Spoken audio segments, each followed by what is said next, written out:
saya mendapatkan guru demi guru, ya, guru demi guru saya, itu selalu menanamkan kedewasaan berpikir, kedewasaan untuk menerima khilafiyah, ikhtilaf, ya. Yang pertama saya punya guru, Sayyid Al-Habib Ahmad Naufal bin Abdullah Al-Kaf, beliau belajar kepada Sayyid Maliki di Mekah lebih dari 12 tahun. Waktu membahas tentang Sayyidina, ya, kita kan kalau salat ada yang baca Sayyidina, ada yang enggak. Allahumma sholli ala Sayyidina Muhammad wa ala ali Sayyidina Muhammad. Ada yang Allahumma sholli ala Muhammad wa ala ali Muhammad. Beliau mengatakan, apabila engkau bertemu yang membaca Sayyidina, mereka itu ada penghormatan untuk Nabi, maka itu bagus. Tetapi apabila engkau bertemu dengan orang yang tidak membaca Sayyidina, jangan engkau langsung menuding dia tidak menghormati Nabi, jangan, ya. Karena parameternya bukan cuma di situ, mencintai Nabi dan menghormati Nabi. Banyak parameter yang lain. Itu jadi legowo. Kemudian saya juga duduk di majelis sempat kepada Kiai Faiz Syukran Ma'mun, ya. Beliau juga Mekah dan Mesir, ya. Kemudian beliau mengatakan, semua yang diajarkan, kalau kalian nanti di luar menemukan pendapat yang berbeda, jangan langsung ditolak, ya, melainkan diterima, ditelaah, dan kemudian dijadikan tambahan ilmu. Boleh jadi justru yang saya sampaikan yang salah. Itu kiai yang ngomong itu. Boleh jadi justru saya yang salah, ya. Luar biasa. Ya, kalau kita kan beda ya. Kalau saya gitu ya, bukan kita ya, saya. Kalau saya kan semua yang saya ajarkan itu benar. Kalau ada orang lain yang beda sama saya, berarti dia yang salah. Tapi guru-guru kita nggak begitu. Kemudian guru utama saya Al-Alim, Al-Alama, Al-Arif Billah, Sultanul Ilim, Al-Habib Salim Asyatiri, beliau juga sama, ya, mengajarkan betapa indahnya berbeda itu, karena memang salah satu kenikmatannya menambah pengetahuan, kekayaan pengetahuan kita. Habib Salim itu beliau mendidik sengaja mendatangkan guru dari mazhab Maliki ke pondok kita, yang padahal pondok kita mazhab Syafi'i, untuk kita bisa belajar, ya. Dan beliau sendiri juga kepada santri-santrinya itu memberikan anjuran untuk membaca kitab-kitab yang isinya khilaf, seperti Bushrul Karim. Bushrul Karim itu isinya perbedaan-perbedaan pendapat antara sesama ulama-ulama Syafi'iyah. Berarti masih satu mazhab tapi sudah berbeda, ya. Itu Bushrul Karim. Itu luar biasa, nikmat sekali. Begitu dibaca jadi luas pengetahuan kita. Oh, begini. Ternyata di sini ada yang A, di situ ada yang B, di sini ada yang C. Benar semua, dalilnya ada. Oh, ternyata di sini ada yang X, di sini ada yang Y, di situ ada yang Z. Ternyata ulamanya ada, kitabnya ada. Begitu, ya.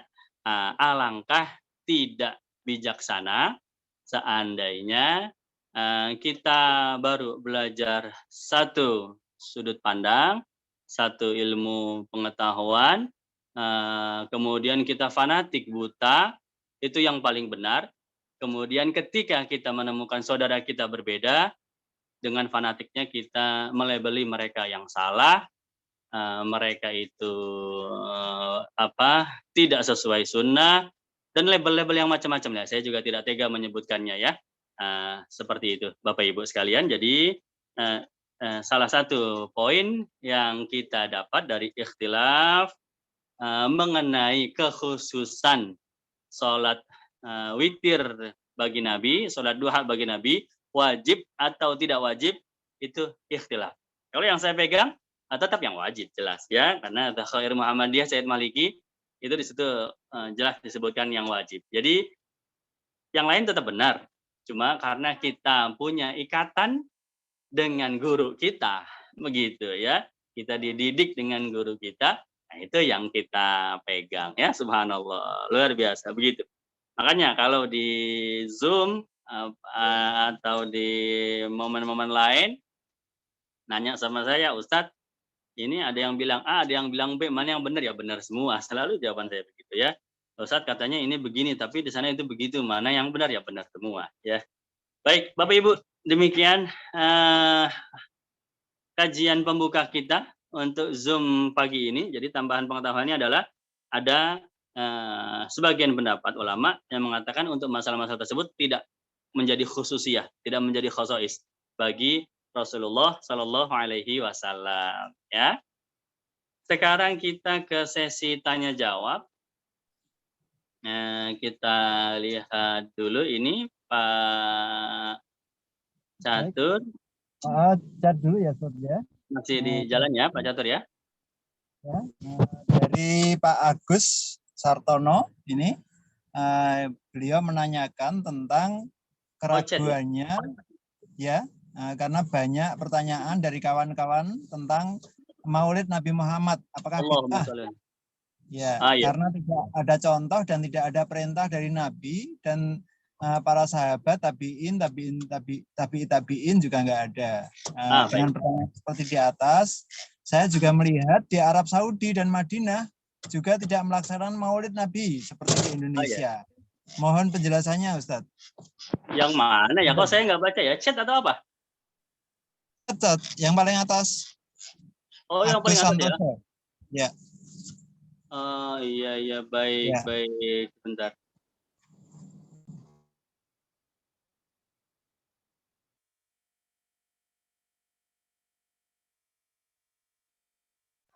Oh iya, betul ketemu ya.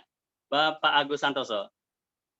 Jadi banyak pertanyaan dari kawan-kawan saya tentang Maulid Nabi, apakah bid'ah? Karena tidak ada contoh dan perintah. Baik, ini pertanyaannya berlapis. Ya, pertama, Maulid Nabi apakah bid'ah atau tidak? Yang kedua, tidak ada contoh dan tidak ada perintah dari Nabi, sahabat, tabi'in, tabi'in juga tidak melaksanakannya. Kedua.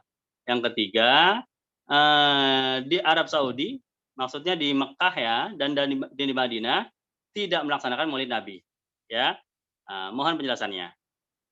Dari nomor 3 dulu deh, ya, dari nomor 3 dulu.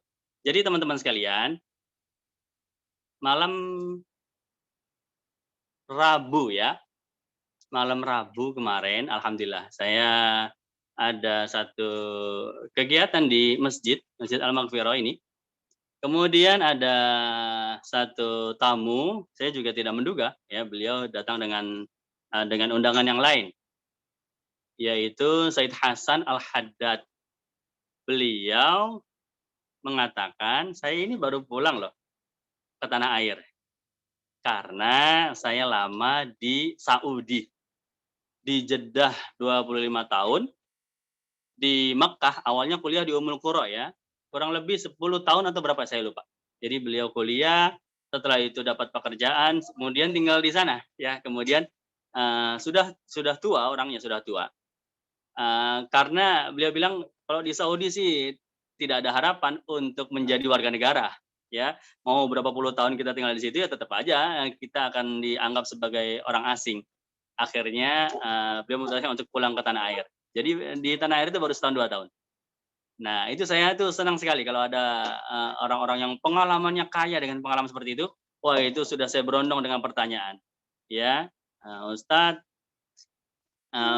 dari tahun berapa di Saudi? Dia bilang tahun 70-an di Ummul Qura itu. Ya, ulama-ulama siapa yang hidup pada zaman itu? Itu pertanyaan saya itu yang paling saya pengen tahu. Beliau bilang saya bertemu dengan Sayyid Abdul Qadir bin Ahmad Segaf Jeddah. Itu alim besar. Itu menemui beliau. Bahkan Sayyid Ahmad bin Toha Al-Haddad Al-Masyhur. Beliau ketemu juga. Itu pengarang kitab Miftahul Jannah. Ya. Kemudian Sayyid Hasan Fad'aq. Itu guru dari Sayyid Maliki. Ketemu juga beliau. Wah, luar biasa saya bilang. Ajib. Mengalami zaman ulama-ulama zaman dulu. Ya, kalau sultannya siapa pada waktu itu? Kalau sekarang kan kita rajanya Raja Salman Saudi. Beliau bilang itu Raja Khalid. Raja Khalid saya sampai nggak pernah dengar Raja Khalid ya. Karena waktu saya kecil aja sudah Raja Fahad. Berarti di atasnya Raja Fahad ya. Raja Khalid pada waktu itu. Ya, kemudian apa namanya? ini termasuk nih yang poin ketiga. Apakah di sana ada maulid? Maka jawabannya ya jelas ada ya. Beliau itu bukan sekali dua kali, melainkan sering hadir ke maulid. Ya, di mana? Di Mekah, ya.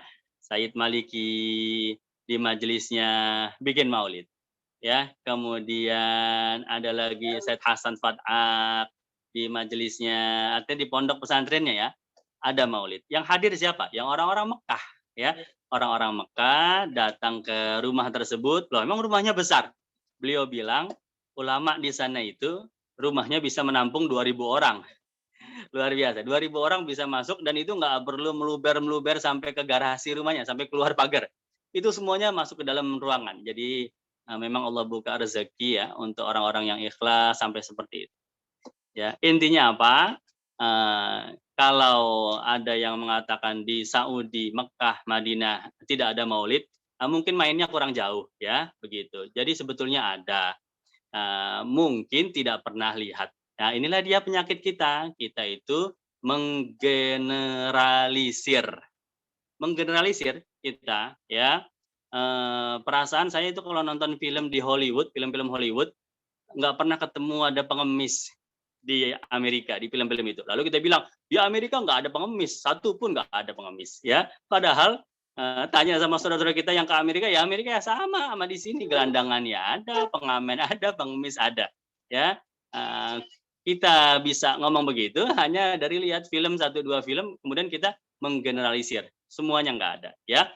Ini pertanyaan ketiga. Jadi untuk meluruskan saja, di Mekah, di Madinah ada maulid, ya. Kemudian di Mesir, apalagi Mesir ya, masih kuat dengan thariqahnya. Zamannya Syekh Mutawalli Sya'rawi itu beliau thariqah Syadzili ya.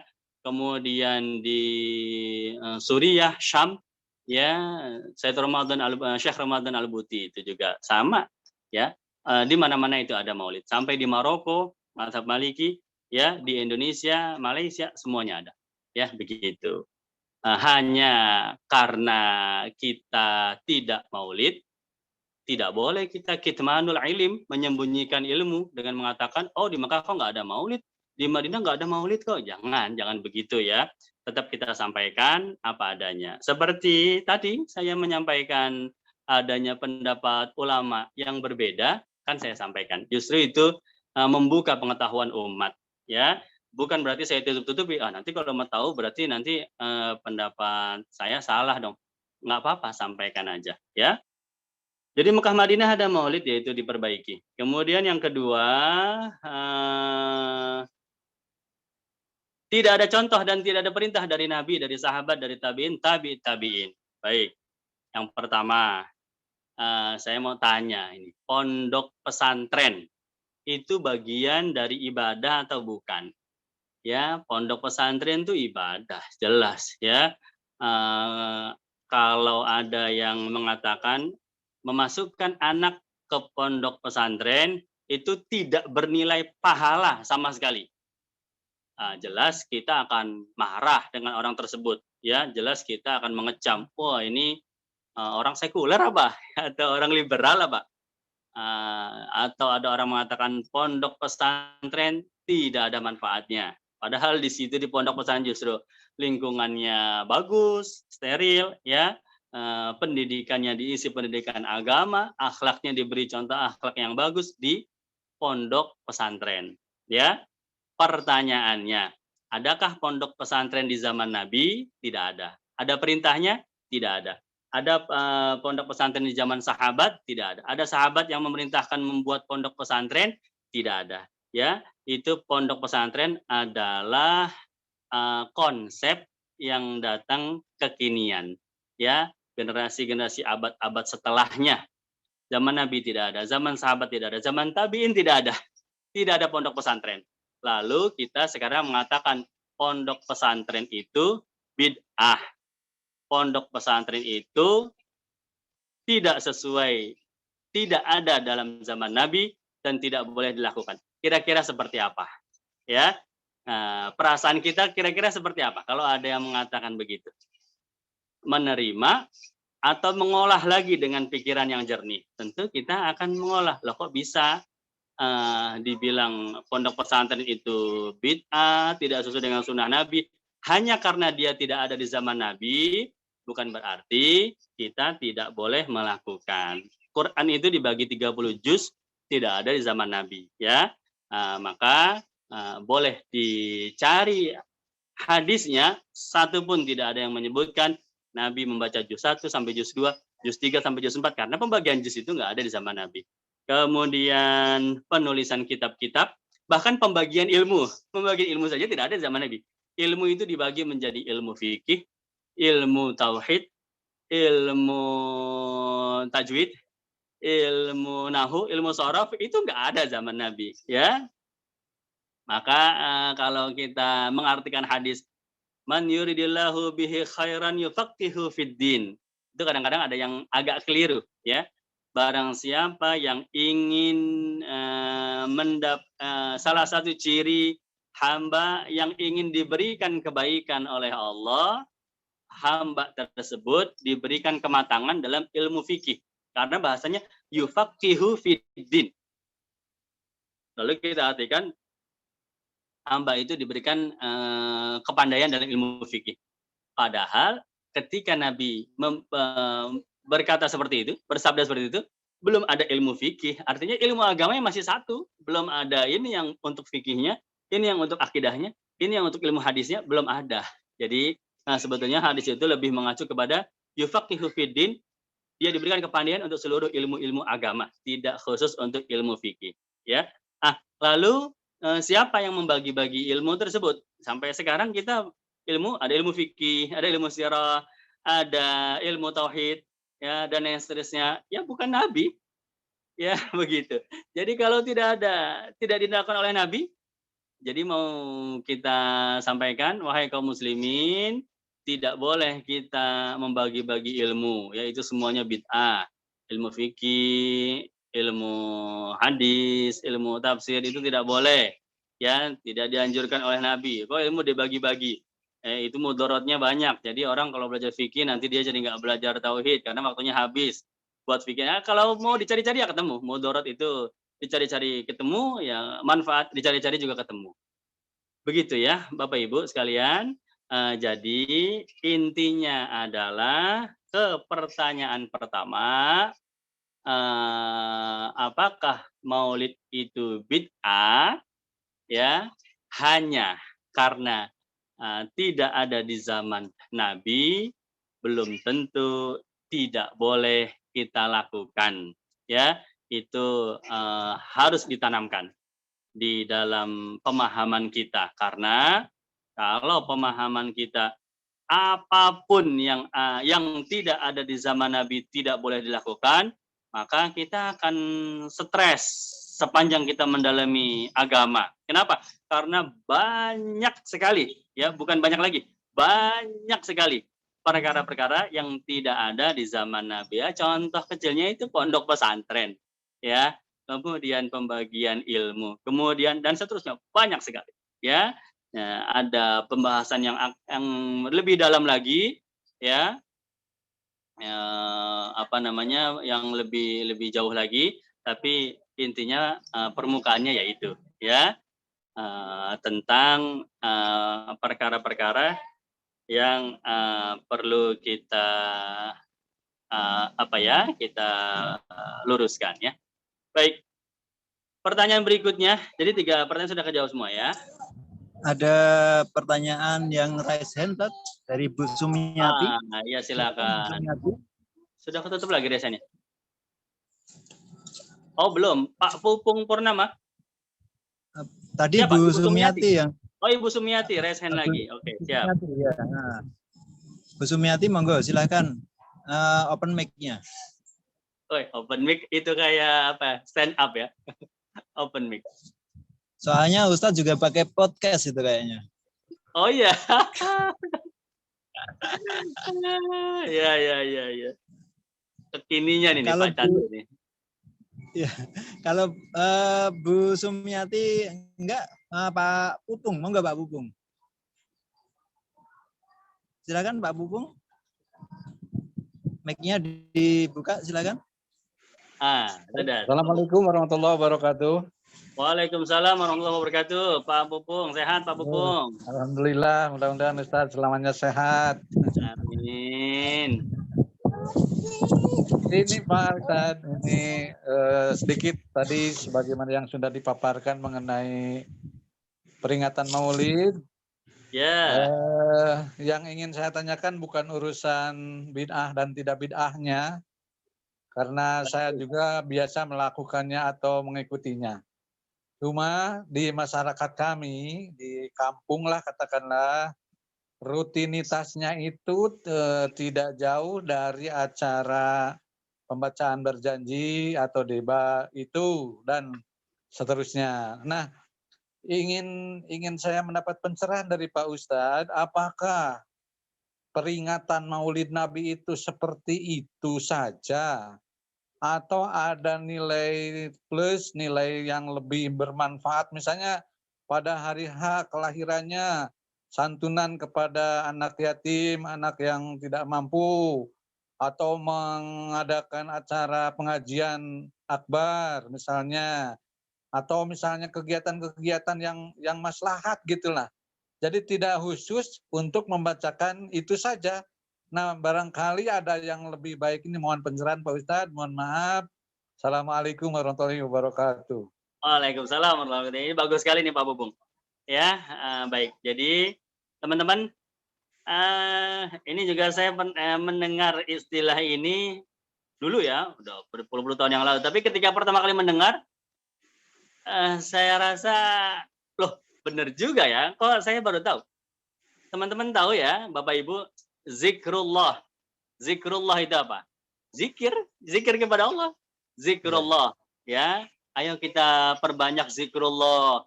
Atau hari ini kita pengajian tentang zikrullah. Ya, ada acara tentang zikrullah, zikir kepada Allah, ya, zikrullah.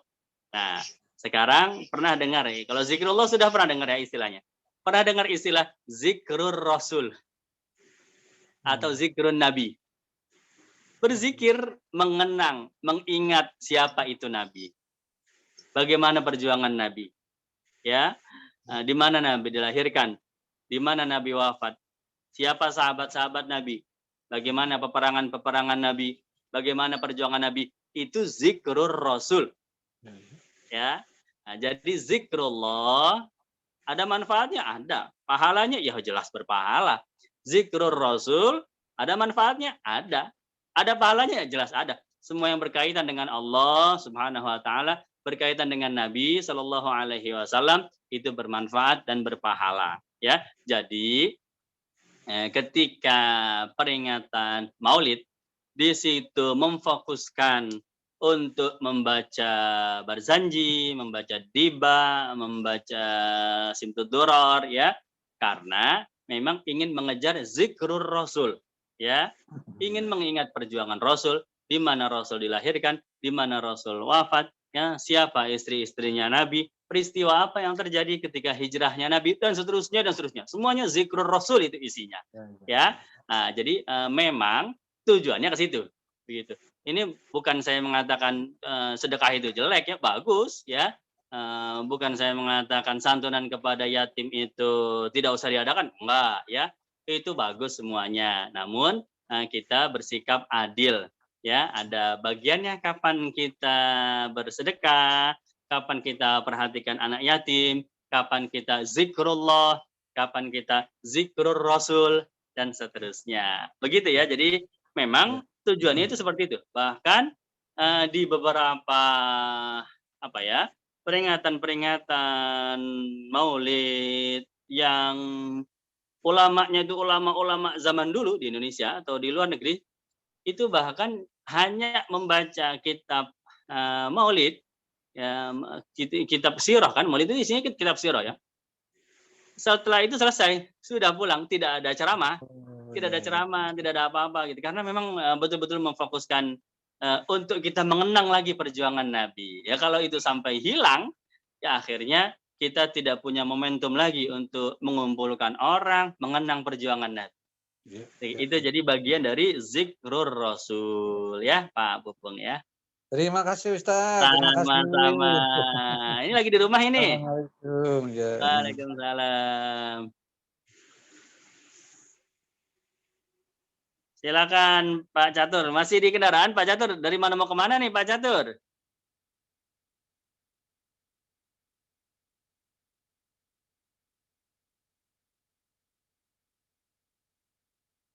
Kita ke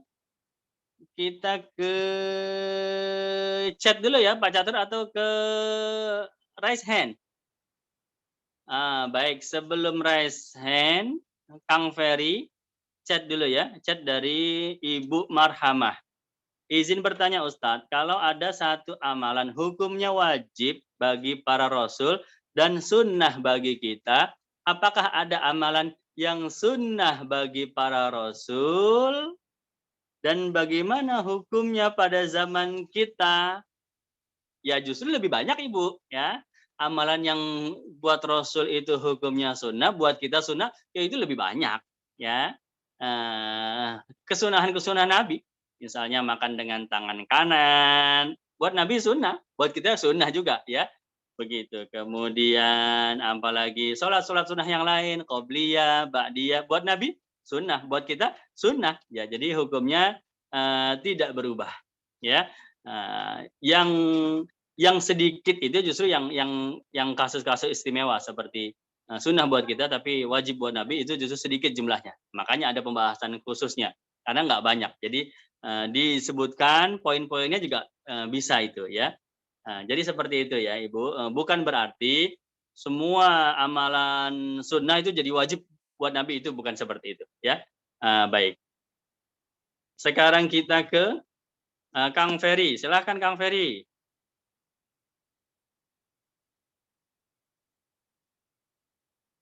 Ayo Kang Ferry boleh open mic. Oh, open mic ya.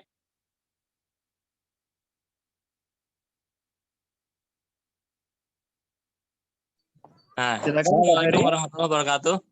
Waalaikumsalam. Biasanya di kantor ya, sekarang lagi di rumah ini. Di rumah Ustaz. Ya.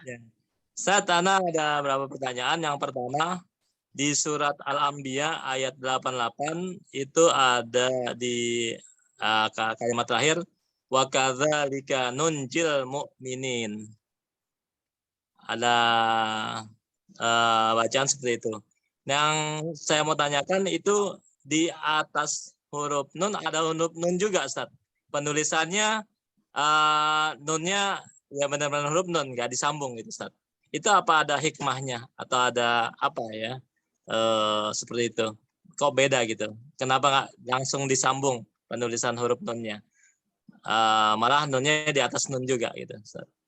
Itu yang pertama. Yang kedua,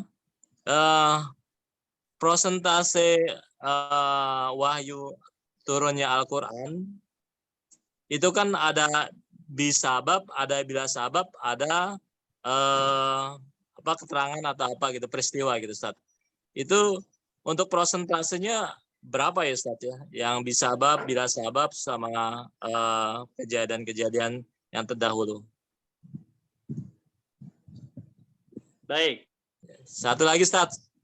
Silakan. Di surat kemarin kalau saya dengerin audionya pada saat penurunan wahyu Al-Kahfi, surat Al-Kahfi, itu kan malaikat Jibril dikawal 70.000 malaikat kalau nggak salah.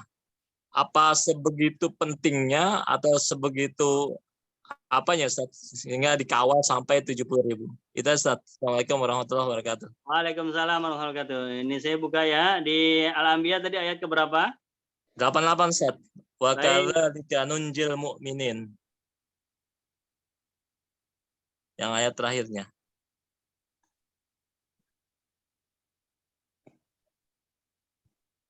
Fastajabna lahu wa najainahu minal ghammi wa kadzalika nunjil mu'minin.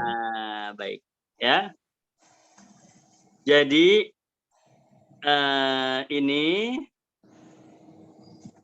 kalau ada huruf kecil di atas khot yang asli, itu menunjukkan bahwa huruf itu adalah tambahan bagi para ulama untuk membantu orang yang kurang menguasai bahasa Arab, ya. Karena tidak boleh kita menjadikan huruf itu jadi huruf besar sama dengan khotnya, nggak boleh. Jadi ntar jadi nggak ketahuan atau jadi mengubah ayat jatuhnya, ya. Huruf kecil itu memang aslinya hanya nun, ja dengan ya, itu asli, ya. Huruf kecil di atas, bahkan kalau aslinya nggak ada harokat, ya, dari zaman Nabi, ya, nggak ada titik, ya. Nun dengan ba itu tidak bisa dibedakan, ha dengan jim dengan kho nggak bisa dibedakan, ya. Maka berkembanglah para ulama, oh ini nanti orang yang tidak hafal Quran jadi tidak tahu ini huruf nun apa huruf ba. Ada tambahan titik. Sudah ditambah titik, oh nanti orang yang tidak bisa ilmu nahwu tidak tahu ini nun ini na atau ni atau nu, maka ditambah nu. Itu banyak tambahannya, ya. Tapi untuk khat asli itu memang tidak boleh ditambah atau dikurangi. Jadi nun, ja dengan ya, nuji, ya. Jadi nuji. Kemudian ketika dibaca sama Nabi, nungji, ya. Ada nun di tengah, nunji, jadi nungji. Maka orang yang tidak tahu, dia dari awal memang tidak pernah mendengar cara membaca seperti itu, kalau tidak dikasih bantuan, dia akan baca nuji, begitu, ya. Seperti sekarang itu kalau nun ketemu ba, nun mati ketemu ba, itu di beberapa mushaf ditambah mim kecil di atas huruf. Kalau dulu zaman kita masih anak-anak nggak ada itu mim kecil, karena rata-rata kita belajar tajwid. Kalau nun ketemu ba dibaca ambiuhum, kan harusnya anbiuhum, tapi jadi ambaahum, ambiuhum, ya. Mim itu adalah bantuan, statusnya adalah huruf yang menjadi alat bantu bagi kita yang kurang mengerti cara membaca Al-Quran yang levelnya lebih tinggi lagi, karena ini memasukkan level nahwu dan sorof, ya. Nuji bisa nungji. Kemudian juga sod tapi di atasnya ternyata sin, itu juga sama, ya. Memang huruf aslinya sod, padahal cara bacanya sin. Lalu bagaimana kalau huruf aslinya dirubah? Haram hukumnya mengubah Al-Quran. Maka dikasih huruf kecil di atas sin. Itu hanya alat bantu dari para ulama, ya. Itu untuk semua kasus huruf-huruf kecil yang ada di atas khat, ya. Itu jadi kita terbantu, ya. Kalau nggak ada begini, kita juga nggak akan tahu, ya. Saya juga tadi nggak tahu ayat apa Al-Anbiya. Oh ini adalah tanda baca, begitu. Baik, kemudian yang berikutnya itu ya sudah ya Pak Ferry, ya. Ya, Ustaz. Yang berikutnya, jadi Quran itu ada yang diturunkan karena kejadian tertentu, turun ayat. Ada yang tidak ada kejadiannya, memang turun ayat, ya. Yang tidak ada kejadiannya jauh lebih banyak, tapi wallahu a'lam mengenai presentasinya, ya. Saya belum pernah membaca atau belum pernah diberitahu guru-guru saya berapa persen, ya. Kalau persentase yang turun di Mekah, turun di Madinah itu banyak yang beritahu, ya. Di Mekah itu 66%, di Madinah 33, ya. 2/3-nya Quran itu di Mekah, 1/3-nya di Madinah, itu persentase. Kemudian berapa kali? Nah, mungkin kalau kita punya semangat, ya, istihad, ya, punya semangat yang bagus, yang sungguh-sungguh, caranya kalau mau, ya, kita buka kitab Asbabun Nuzul, misalnya Asbabun Nuzul Al-Imam Suyuti rahimahullah, ya. Di situ ada berapa ratus ayat, itu nggak banyak, ya, nggak nyampe 1000 ayat-ayat yang dibahas Asbabun Nuzulnya. Ya, nggak nyampe 1000. Ratusan lah. Itu menunjukkan memang ayat itu bisabab. Turun karena ada satu kejadian, kemudian turun ayat. Nah, ayat-ayat yang tidak turun karena kejadian, kita tahunya dari mana? Kalau yang dari asbabun nuzul, yang dengan sebab itu dari asbabun nuzul. Yang tidak dengan sebab itu kita bisa melihat dari total turunnya malaikat Jibril ke bumi bertemu dengan Rasulullah sallallahu alaihi wasallam, ya. Dalam salah satu kitab ulama itu disebutkan sita alaf marrah. 6.000 kali malaikat Jibril itu mondar-mandir dari langit ke bumi menyampaikan wahyu. Ini kan total ya, dengan sebab maupun dengan tanpa sebab. Nah, jadi yang dengan sebab kurangi aja ayat sebab nuzul. Nah, nanti kita akan dapatkan yang tanpa sebab. Jadi kesimpulannya memang jauh lebih banyak, ya. Bisa 10 banding 1, bisa 8 banding 1, pokoknya jauh lebih banyak yang tanpa sebab. Ya, malaikat Jibril itu turun 6.000 kali, bayangkan ya. Pada turunnya yang terakhir, beliau malaikat Jibril, ya, itu beliau bersedih, beliau berkata kepada Rasulullah, ya Rasulullah, hadza akhir marrah anzilu ilal ard, ya, ai biwahyu. Inilah dia kali terakhir saya turun ke bumi membawa wahyu untuk engkau, ya. Udah 6.000 melihat wajahnya Nabi Muhammad, masih saja bersedih, masih pengen nambah. Ya, itu malaikat Jibril itu, ya, pemimpinnya para malaikat, ya, tetap tidak mau berpisah dengan Nabi Muhammad Sallallahu Alaihi Wasallam. Ya, apalagi kita, ya, malaikat bukan, manusia juga manusia biasa, ya. Tentu kita lebih merindukan lagi kepada Nabi Muhammad. Jadi itu ya, kalau mau menghitung, silakan, ya, itu bagus sekali. Kita bisa mengetahui persentasenya, ya. Ayat-ayat yang ada asbabun nuzul dengan ayat-ayat yang tidak ada asbabun nuzulnya. Ya, begitu. Nah, kemudian berikutnya mengenai surat Al-Kahfi. Jadi ini cara Allah untuk menyampaikan beberapa surat atau ayat yang memang istimewa, ya. Caranya beda-beda, tapi sebetulnya tujuannya sama. Ini ayatnya istimewa loh, begitu. Kalau kita misalnya ya, kita punya anak 5. Cara kita memuji mereka dengan yang beda-beda. Ini anak pertama saya yang paling ganteng. Anak yang kedua, oh dia mah yang paling pintar.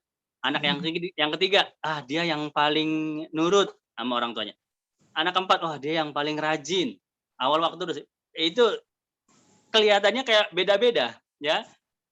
Kelihatannya kayak beda-beda. Padahal tujuannya sama sebetulnya. Semua anak kita punya keunggulan masing-masing, gitu, ya. Nah, Allah juga begitu. Ketika ingin menunjukkan Al-Kahfi ini istimewa, caranya diturunkan bersama 70.000 malaikat. Ketika ingin menunjukkan Al-Baqarah itu istimewa, ayat terakhirnya amanar rasulu, ditahan itu ayat diturunkan di bumi, diturunkannya di mana? Di langit ketika peristiwa Isra Mi'raj. Ketika ingin menunjukkan Fatihah itu istimewa, ya, caranya bagaimana? Ya, dengan dibukanya pintu Arasy. Ketika ingin, pokoknya setiap ayat-ayat yang lebih diutamakan oleh Allah, Allah punya caranya masing-masing. Tapi intinya sama, bahwa ayat-ayat tersebut memang memiliki keutamaannya sendiri. Begitu, ya. Paham ya Pak Ferry, ya? Syukur Ustaz. Assalamualaikum warahmatullahi wabarakatuh. Waalaikumsalam warahmatullahi wabarakatuh. Sebelum kita ke Ibu, ya, Ibu Ardani, kita chat. Wah, silakan, ini Pak Catur sedang menunjukkan. Nah, share screen karena dari HP ya. Saya kira hanya di laptop ya, dari HP juga bisa. Bisa, Zat. Hebat ini. Next level sudah pakai Pak Catur dah. Assalamualaikum. Afwan Ustadz mau tanya share. Mohon di-share Ya. doa yang dibaca Rasulullah ketika sholat fajar. Yang minta penjelasan tentang menjamak sholat witir, Ustaz. Mana dia? Oh, enggak ada ya di atas? Oh, ini nih di bawah ya benar. Apakah sholat witir bisa dilakukan setelah sholat isya? Oh, bukan itu. Sebentar. Anda turunkan sebentar. Coba gini, karena antum landscape ya. Iya. Assalamualaikum, minta penjelasan tentang menjamak sholat witir. Oh ya, kalau maksudnya jamak takdim maupun jamak takhir itu tidak bisa, ya.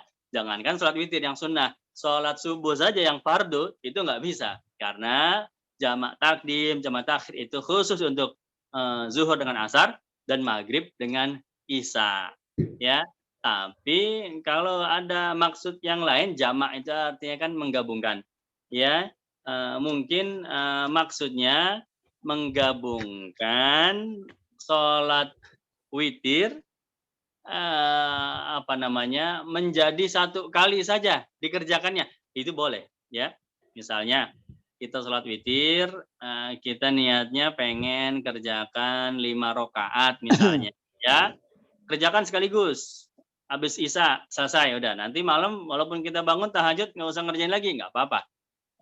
Itu kalau memang itu yang dimaksud itu boleh, ya. Atau tidak dijamak, artinya tidak digabungkan, habis isya kerjakan 3, nanti yang 2-nya nanti habis tahajud, itu juga boleh, ya. Dipisah-pisah boleh, digabungkan jadi satu itu juga tidak apa-apa. Artinya sholat witir dikerjakan berulang itu boleh dalam satu malam yang sama, atau dikerjakan satu waktu itu juga boleh. Yang penting maksimal 11 rakaat, ya, itu. Baik. Berikutnya ini ya. Raise hand ya. Raise hand. Ya, silakan, Pak. Ibu atau Bapak ini? Ibu Ardani atau Bapak Ardani? Ardani ini Bapak atau Ibu? Silakan. Ya. Silakan. Pak atau Bu Ardani? Ya? Baik. Oh ya. Kalau kepencet berarti itu open mic dia. Oh ya, oke, silahkan. Oh Bapak. Assalamualaikum. Waalaikumsalam warahmatullahi wabarakatuh. Lagi di mana nih Pak Dani? Di rumah ini Pak Ustadz. Oh iya. Ini yang kami mau tanyakan Pak Ustadz. Itu mengenai zakat, infak yang dikumpulkan di masjid, itu apa bisa dibudidayakan Ustadz? Misalnya untuk dibudidayakan itu maksudnya untuk dipinjamkan kepada jamaah, itu apa bisa apa enggak itu Pak? Baik, bagus sekali. Sudah itu aja pertanyaannya? Iya, itu dulu aja. Baik, ya. Jadi teman-teman sekalian, jenis-jenis sumbangan yang kita terima ya Bapak Ibu, yang dikumpulkan itu secara garis besar bisa dibagi menjadi 2. Ada yang zakat, ada yang non zakat. Maka kalau ada panitia itu harus memastikan, wajib memastikan Bapak Ibu ini zakat atau bukan. Ya, kalau ini sedekah ya wis, bukan zakat. Ini infak, ini bukan zakat, ya sudah masuk ke posko bukan zakat.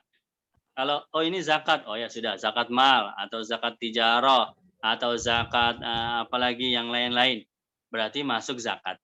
Kalau urusannya dengan zakat, maka dibagikan kepada mustahik yang jumlahnya 8, al-asnaf as-samaniyah, dan tidak boleh untuk kepentingan di luar itu.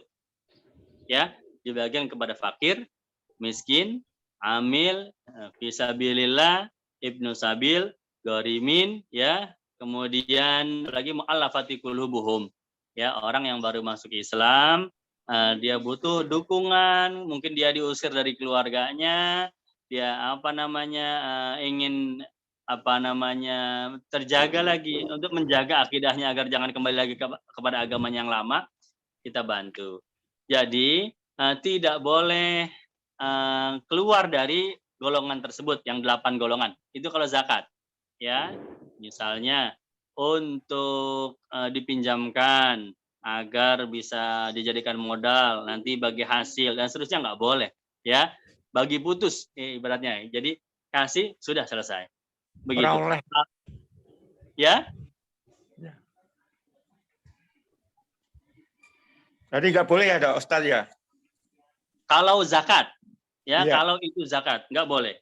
Kalau dibagi langsung boleh, ya, misalnya ini orang fakir, orang miskin, ya. Bapak saya kasih bagian zakat ya, 10 juta. Ini silakan. Kalau bisa nanti Bapak ini buat modal usaha, buat jualan bubur, buat jualan koran atau buat jualan apa agar bisa muter. Nah, itu nggak apa-apa, ya. Tapi tetap sifatnya diberikan begitu karena zakat, ya. Nah, tetapi kalau itu bukan zakat, makanya tadi dari awal harus dipisahkan, ya, yang sifatnya sedekah, yang sifatnya infak, non zakat. Nah, itu bisa digunakan untuk hal-hal yang lain di luar dari al-asnaf as-samaniyah, di luar dari orang-orang mustahik tersebut. Ya, di luar dari orang-orang yang mustahik tersebut. Contoh, untuk perbaikan masjid, tempat wudhunya, ya, perlu direnovasi, atau lantainya ada yang retak-retak, atapnya ada yang bocor, boleh. Uang zakat nggak boleh, Pak. Untuk masjid ini nggak boleh, ya. Oh, ini tempat wudhu harus direnovasi, ambil uang zakat, nggak boleh. Karena masjid itu tidak disebutkan dalam Quran, ya, termasuk golongan yang berhak menerima zakat. Tapi kalau dia non zakat, bukan zakat, itu boleh, ya, boleh digunakan untuk membantu orang, ya, misalnya dia di PHK, kemudian mau usaha dia nggak punya, belikan dia motor, suruh dia gojek, ya, sebulan sekali kembalikan modalnya, ya, justru menjadi jalan nafkah untuk dia dan keluarga, itu boleh, silahkan, ya. Ada kaum muslimin yang sedang sakit, kemudian kelihatannya kok ya dia nggak punya keluarga, dia nggak punya sahabat, butuh biaya, dari situ boleh, nggak apa-apa, ya, begitu, untuk membantu orang yang sakit, ya, itu lebih longgar, aturannya lebih longgar. Yang penting untuk maslahat kaum muslimin. Kalau itu non zakat, justru zakat itu yang cukup ketat, ya, hanya golongan yang disebutkan dalam Quran tersebut. Kalau begitu, Ustaz, itu dalam hal kita memberikan zakat, itu apakah kita perlu mengikrarkan kepada yang kita beri zakatnya itu? Misalnya saya memberikan zakat kepada seorang, lalu apakah kita perlu atau boleh atau tidak boleh mengatakan bahwa ini adalah zakat? Atau soalnya barangkali mungkin ada yang kalau diberi zakat tidak mau, misalnya tuh, apa maksudnya gitu. Jadi apa perlu untuk mengikrarkan ini zakat saya atau zakatnya anak saya atau gitu, Ustaz? Baik, ya, namanya ijab qabul, ya. Ijab qabul ya. itu hukumnya sunnah, ya. Bahkan ada yang mengatakan wajib. Jadi ada dua pendapat, sunnah, wajib. Tapi yang mu'tamad itu sunnah, yang wajib adalah niatnya di dalam hati. Jadi kalau kita ya baik, ya. Jadi kalau kita ingin mengeluarkan zakat, ya, zakat mal misalnya, sudah 1 tahun, ya, kita lihat tabungan kita, lah kok duitnya 100 juta, sudah setahun tidak berkurang, tapi justru bertambah terus, ya. Begitu sampai setahun, 100 juta, keluarkan 2,5 juta, ya, 2,5%. Nah, ambil 2,5 juta, niatkan dalam hati. Saya niat dengan uang ini sebagai zakat mal, fardu lillahi ta'ala. Karena hukumnya fardu, ya. Setelah itu datang ke fakir miskin, mau diucapkan lagi itu jatuhnya sunnah, dapat pahala, tidak diucapkan lagi juga tidak apa-apa. Ya, khawatir dia nanti mispersepsi, oh saya dikasih zakat, ya. Padahal zakat itu ada keberkahan. Kalau saya mustahik, ya, kemudian mendapatkan bagian zakat, itu ada keberkahan di situ. Ya, bagus sekali. Saya punya guru itu berpesan begitu ya. Termasuk kurban, ya, kalau kita kurban yang kurban sunnah ya, Idul Adha, itu kenapa ada kesunahan kita memakan sedikit dagingnya? Karena ada keberkahan dalam daging kurban, ya. Itu daging yang kita persembahkan untuk keridhaan Allah. Berarti ada keberkahan dong. Zakat juga begitu. Kita keluarkan zakat kan bukan untuk cari nama, bukan untuk populer, melainkan semata-mata kita keluarkan zakat untuk keridhaan Allah. Nah, dalam uang itu ada keberkahan. Maka seharusnya ya kalau orangnya ngerti ya, ini uang zakat, ya Allah dia senang, wah ini berkah ini justru rezeki yang halal untuk saya dan untuk keluarga saya dan seterusnya ya Pak. Jadi seperti itu. Ya, terima kasih Ustaz. Sama-sama Pak Dani. Sudah sampai di mana itunya kajian online-nya? Ngikuti, kadang-kadang ngikuti, kadang-kadang enggak, Ustaz. Ya. Pokoknya di waktu senggang, kalau lagi santai, waktunya baru didengarkan ya. Baik, kita lanjut kembali dari chat ya. Waktu menunjukkan jam, wah ini jamnya jam ngaco ya. Versi jam ngaco. Sekarang 11.27 Ustaz. Oh, kan benar. Tadi saya lihat setengah 12. Duhur 11.42. Baik ya. Kira-kira 10 menit sebelum zuhur, tolong diingatkan ya Pak Catur ya. Siap. Baik. Ya. Kalau 10 menit berarti tinggal 5 menit lagi, Ustaz. 5 menit lagi? Iya, 42 kan. Baik. Ya. Mari kita kebut ya. Doa tentang sholat fajar. Ini juga teman-teman bisa bergabung di koleksi pertanyaannya. Buka akun Telegram. Kalau yang belum punya, download dulu aplikasinya. Kemudian search koleksi pertanyaan ya, seperti itu. Nanti di situ ada doa tentang sholat fajar. Koleksi pertanyaan nulisnya cukup seperti ini ya, koleksi pertanyaan. Oke. Tapi melalui Telegram. Yang berikutnya kemudian apakah sholat witir bisa dilakukan setelah sholat Isya? Ya. Bisa. Yang tidak bisa itu sebelum sholat Isya, yaitu tidak sah. Setelah sholat Isya itu sah, ya. Walaupun sebelum tidur, ya tidak apa-apa kalau sholat witir. Yang berikutnya, bagaimana cara mendapatkan surga? Apakah dihitung pahala dan dosa ternyata lebih besar pahala? Apakah langsung masuk ke surga atau masuk neraka dahulu sebagai hukuman karena dosa-dosanya? Mohon info. Jadi secara hakiki ini, Mas Ridwan juga ini kayaknya angkat tangan. Ya, saya cepat menjawab ini, kemudian ke Pak Ridwan ya. Jadi kita itu masuk surga dengan sebab rahmatnya Allah. Ya, itu harus kita yakini. Bukan karena pahala, bukan karena ibadah, bukan karena kebaikan-kebaikan kita. Kenapa? Karena pahala tersebut ya, kalau ditukar dengan nikmat Allah, nikmat jauh lebih banyak ya. Artinya untuk ganti nikmat Allah yang sudah kita pakai selama di dunia, pahala kita itu nggak cukup, udah keburu habis ya. Kalau pahala udah keburu habis, akhirnya kita nggak bisa masuk surga. Jadi semata-mata karena rahmat dari Allah. Maka senantiasalah kita meminta, berdoa kepada Allah agar Allah ridho kepada kita ya, sehingga ketika di akhirat pahala ataupun dosa ya yang kita bawa itu mudah-mudahan diampuni oleh Allah ya, masuk kita ke dalam surga. Baik. Jadi seperti itu ya. Itu secara hakiki. Tapi nanti tetap teknisnya karena Allah kan punya keadilan ya. Tetap ada yaumul hisab, dihitung pahala dan dosa. Dosa ini kalau dosa kecil ada harapan diampuni oleh Allah sehingga dia langsung masuk ke dalam surga. Kalau dosa kecil ya. Kalau dosa besar boleh jadi tetap diampuni oleh Allah karena Allah Maha Pengampun, atau tidak diampuni maka dia masuk ke neraka dulu dan tetap akhirnya masuk ke dalam surga lagi. Jadi semuanya kembali kepada Allah Subhanahu wa taala. Ya. Baik, silahkan terakhir Mas Ridwan yang sudah raise hand. Baik, menuju Ustaz. sholat zuhur. Jazakumullah Ustaz atas waktunya. Afwan Ustaz, mau melanjutkan pertanyaan dari Pak Dani tadi. Iya. Jadi terkait masalah zakat, itu kan tadi disebutkan bahwasanya itu dibagikan atau kepada yang 8 asnaf tadi ya Ustaz ya.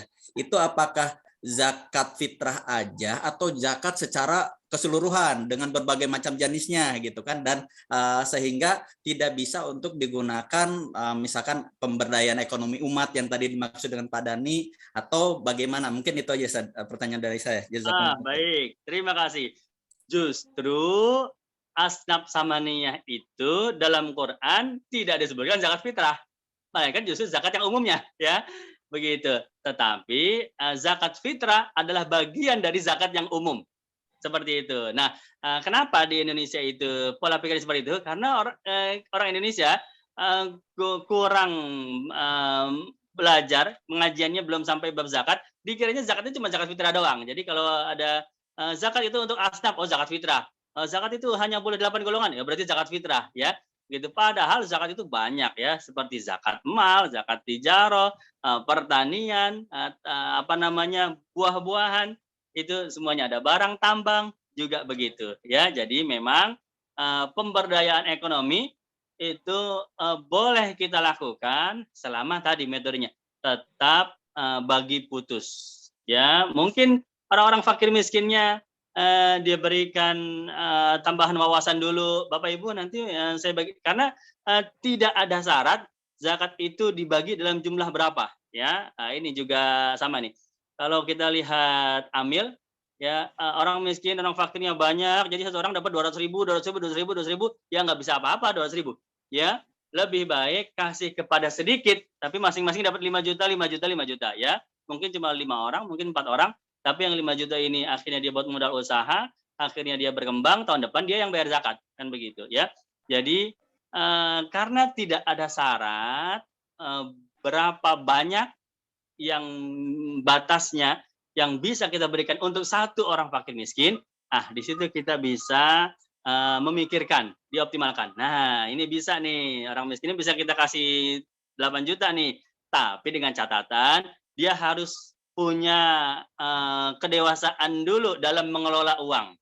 Ya, nanti kalau dikasih, dia harus tahu mau diapain. Harus kita arahkan dulu. Kalau dia mau buat jualan beras, kita sudah tahu memang itu bidangnya, bidang dia. Nah, seperti itu, boleh. Tapi nanti eksekusinya tetap diberikan secara bagi putus, ya, bukan berupa pinjaman dan hal-hal yang lain. Begitu, Pak. Jazakumullah Ustaz. Sama-sama. Baik. Baik, sudah 11.34 Ustaz. Bagaimana? Baik, cukup ya Pak Catur ya. Ya, Ustaz. Alhamdulillah, mohon maaf Bapak Ibu yang belum sempat dijawab, dan saya juga terbuka untuk WhatsApp. Silahkan kalau mau di di forward ke WhatsApp saya, nanti saya jawab secara pribadi ya. Terima kasih banyak untuk Bapak Ibu yang sudah hadir, lebih dari 250 peserta Zoom kita kali ini. Pak Catur juga yang sudah luar biasa dalam berbagai keadaan, beliau tetap membersamai kita, juga terima kasih. Dan semua yang telah bertanya, ya kita tutup bersama-sama dengan membaca doa. Bismillahirrahmanirrahim. Alhamdulillahirrahmanirrahim. Allahumma sholli wa sallim ala sayyidina Muhammad wa alihi wa sahbihi ajma'in. Allahumma rzuqna fahman nabiyyin wa hifdzal mursalin wa alhamal malaikatil muqarrabin. Allahumma agnina bil ilmi wa zayyina bil hilmi wa akrimna bit taqwa wa jamilna bil afiyah, ya arhamar rahimin, ya arhamar rahimin, ya arhamar rahimin. Sallallahu ala sayyidina Muhammad wa alihi wa sahbihi ajmain. Alhamdulillahi rabbil alamin. Nah, sebelum ditutup, itu channel Telegram yang koleksi pertanyaan itu juga setiap pekan adalah disampaikan info tentang Zoom kita, ya. Karena Zoom kita pekan ini di room yang mana, passwordnya apa, itu selalu update di satu channel koleksi pertanyaan. Jadi sangat dianjurkan untuk join channel tersebut, ya. Bapak Ibu terima kasih. Billahi taufiq wal hidayah. Assalamualaikum warahmatullahi wabarakatuh. Terima kasih.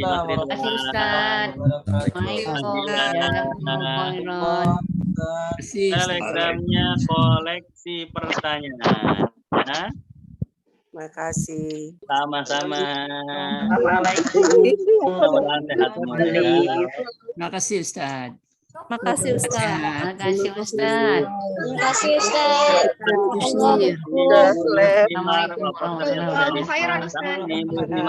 Ibu Zalifardi, Bapak Wirdian,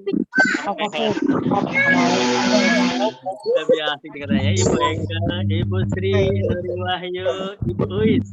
Nah, sepertinya orang Sunda ya, tidak mungkin. Kemudian Ibu Surti, Ibu Rohati, Ibu Sirahati. Terima kasih Ustaz. Sehat selalu. Mas Agus Pak Ustaz. Assalamualaikum. Mbak Desi Alisa juga lagi di luar. Ya, terima kasih. Mudah-mudahan kajian online-nya bermanfaat ya, MP3-nya bisa didengarkan. Ya, terima kasih semua teman-teman.